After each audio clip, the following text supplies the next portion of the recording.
Hey guys, Karan from Moby Scrub here, and Samsung's out with a fresh new series called the Galaxy M series. Now there's an M20 and the M10, but this video is going to focus on the Galaxy M10. The starting price of the Galaxy M10 is 7,990 for the 2GB 16GB variant and rupees 8,990 for the 32 gigs 3GB variant.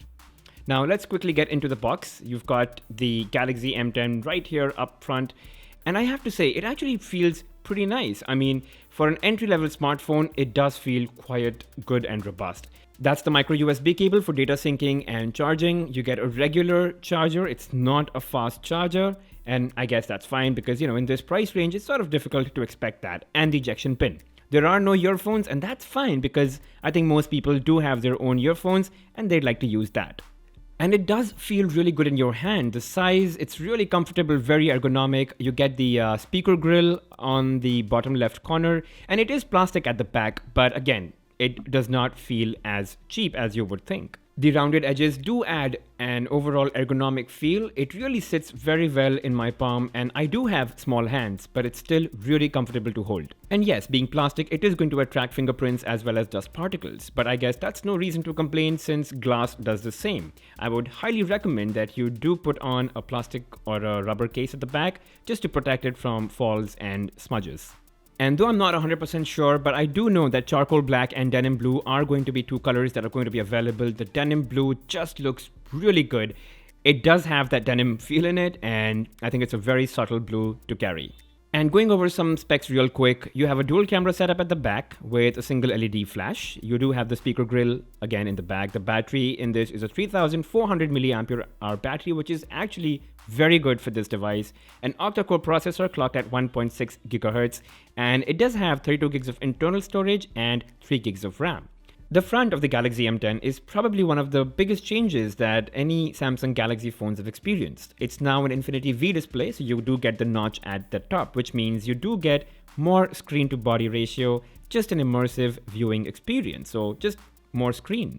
What you'd also notice is that the glass is slightly raised, so that's a pretty prominent feature, and this is not Corning Gorilla Glass protected. This is actually Asahi glass, so that's also pretty tough, though I am not sure about how scratch resistant that would be.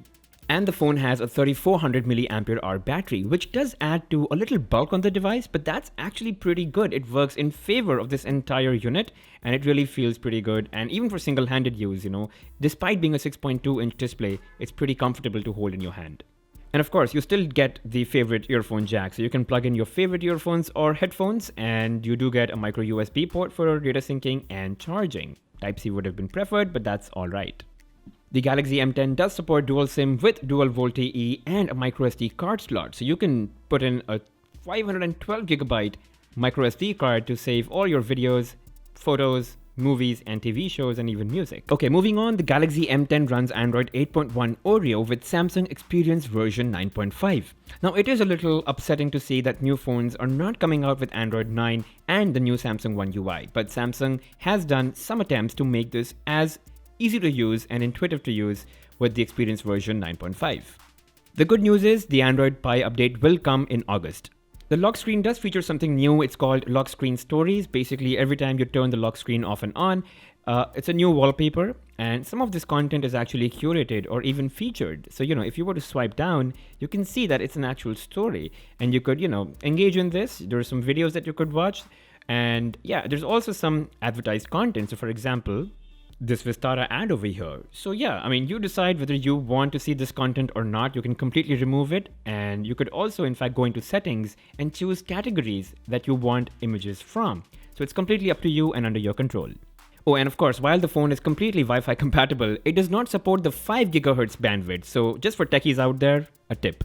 Now, all your notifications are clubbed as icons on the lock screen. You can just tap on it and you can see all of them, or you could just go into settings and change that to look like complete notifications. Also, there aren't too many preloaded apps, which is great. It keeps your phone light and swift, so you get maximum storage for whatever you want to put on the phone. And of course, there are a couple of personalization and customization options. You could go and browse through multiple themes so that your phone could look new every day with new colors. There are also a few advanced features that you could enable for yourself, like direct share and easy mute. And my favorite being that you could go into the navigation bar settings and change it to navigation gestures. So, a simple swipe can take you back to the home screen or for your recent apps. And to my surprise, Dolby Atmos feature is built into the phone, and that truly changes the way you experience movies and music on your plugged-in earphones. There is just no way I can explain the difference to you, and you must try it out for yourself, but it's an amazing sound experience, and you must try it out. Now, talking about the display, it's a 6.2-inch TFT display with HD+ resolution. So if you're looking for a really sharp resolution, I would suggest you go for the M20 instead of the M10. But from a size, color, and display point of view, no issues. Now, of course, you do get a notch at the top, which just increases the screen real estate, and you get a more immersive display. So yeah, at a general level, I think the display is quite nice. Whether you're into watching shows on Amazon Prime, Netflix, or you YouTube a lot, it's going to do the job pretty well. And, the only point being the resolution is not that high. And if you're looking for that, the Galaxy M20 is your choice. And while the device does not feature fingerprint unlocking, there is face unlock if you want to use it. And let's now talk about the performance of the Galaxy M10. So this device features a 1.6 GHz Octa-core processor. It's the Samsung Exynos 7870 with 3 gigs of RAM and 32 gigs of internal storage. Now, for an entry-level smartphone, I think that's just about all right. You can't really expect a power horse, at an entry-level price point. And I did try playing on some high-definition games just so, we can try it out and see what the performance is like. And my observations during all of this has been that the load times has been significantly high. So, whether it's the Asphalt 9, whether it's PUBG, the loading time is going to be high, and that's all right, considering this is an entry-level smartphone, and it is going to not feature one of those high-end processors and, the latest RAM with, 6 gigs of RAM or 8 gigs of RAM that's going to help you load it faster. But that being said, when I was actually playing the game, I did not really experience any issues, especially with the Asphalt 9. I think it also has to do with the fact the way Asphalt 9 optimizes itself for, entry-level smartphones. So you still get like smooth graphics, no frame lag or no kind of frame dropping. It's really quite nice, and as you can see, I'm not having any issues. But of course, it's the screen resolution which is not FHD+. So, the graphics are not going to be as crisp and as good as you would expect them to be. And then I started playing Chameleon Run. It's one of those games that's really resource intensive, and that was a little choppy. As you can see here, it's not as smooth, right? There is some sort of lag that I can experience. And again, guys, Chameleon Run, it does give some phones a run for its resources, and that's exactly what it's doing here. So for an entry-level smartphone to be just able to play, I don't think it's a bad thing. But yeah, definitely not the experience that you're going to be getting on this phone with games like these.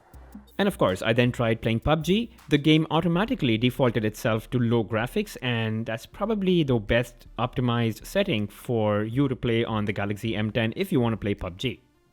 The gameplay was definitely smooth, Of course, you're not going to get all those shadows, that, high-end graphics and very high frame rates.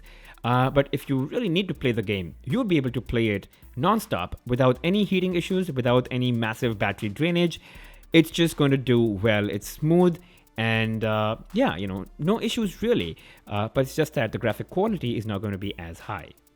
But other than that, the regular activities that you do on your phone, like making phone calls, emailing, watching YouTube videos, browsing the internet, reading articles, all of that is going to happen without any issues. The phone's totally capable of handling all of that. And yeah, you're not going to have any, stuttering issues or any sort of lag. And let's talk about the camera now. So it's a dual camera setup, a 13 megapixel f1.9 camera and an ultra wide lens with a field of view of 120 degrees. You got a single LED flash as well.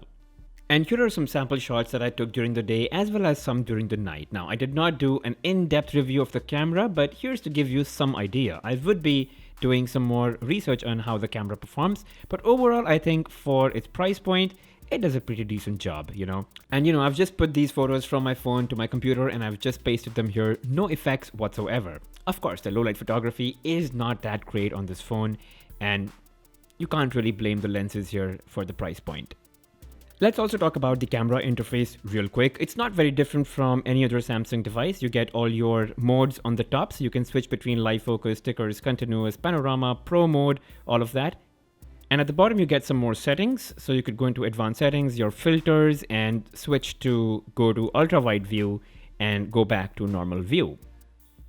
And you can really get creative with the ultra wide lens that is there in it. I mean, just look at this picture and then look at this one. It's just wider. It just gives you that breadth of landscape that you're trying to capture. These are just examples, but as I said, you can get really creative and things can get really interesting with the ultra wide lens.